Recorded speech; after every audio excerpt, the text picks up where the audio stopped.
ముఖ్యమంత్రిగా చంద్రబాబు మంత్రుల ప్రమాణ స్వీకార మహోత్సవాన్ని వీక్షించడానికి గూడూరు పట్టణంలోని పాత బస్టాండ్ సెంటర్ వద్ద ఎల్ఈడీ స్క్రీన్లు ఏర్పాటు చేశారు. ముఖ్యమంత్రిగా చంద్రబాబు మంత్రుల ప్రమాణ స్వీకార మహోత్సవాన్ని గూడూరు పట్టణంలోని ప్రజలు తిలకించేలా పాత బస్టాండ్ సెంటర్ వద్ద ఎల్ఈడీ స్క్రీన్లు ఏర్పాటు చేశారు. ఈ సందర్భంగా పట్టణ పరిధిలోని సంఘం థియేటర్ సెంటర్ వద్ద టీడీపీ, జనసేన, బీజేపీ నాయకులు బాణాసంచా కాల్చి సంబరాలు జరుపుకున్నారు.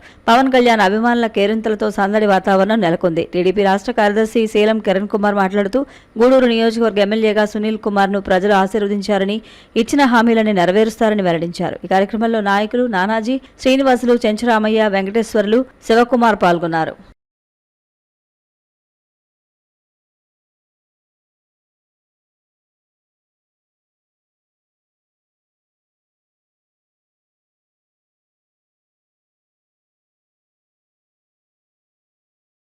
తెలుగుదేశం పార్టీ స్థాపన 1982 మార్చి 29 జరిగింది.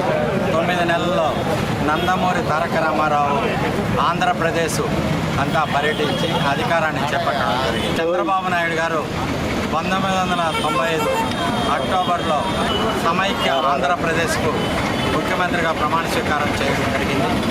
1999లో కూడా మళ్ళా ముఖ్యమంత్రిగా ప్రమాణ స్వీకారం చేయడం జరిగింది. ఆయన 2004 నుంచి 2014 వరకు ప్రతిపక్ష నాయకుడిగా ఉండడం జరిగింది.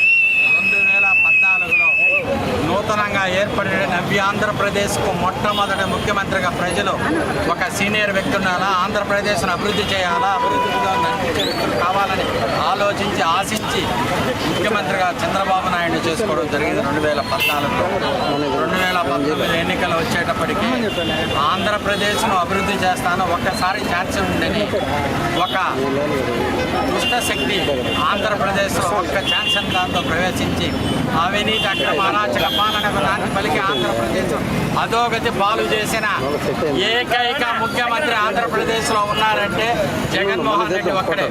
ఈరోజు ప్రజలు ఈ ఆంధ్రప్రదేశ్ను బాగుపరచాలా, ఆంధ్రప్రదేశ్ను ముందుకు తీసుకుపోవాలి, ఎన్డీఏ కూటమిని గెలిపించాలా అని ఆలోచించారు, ఆశించారు.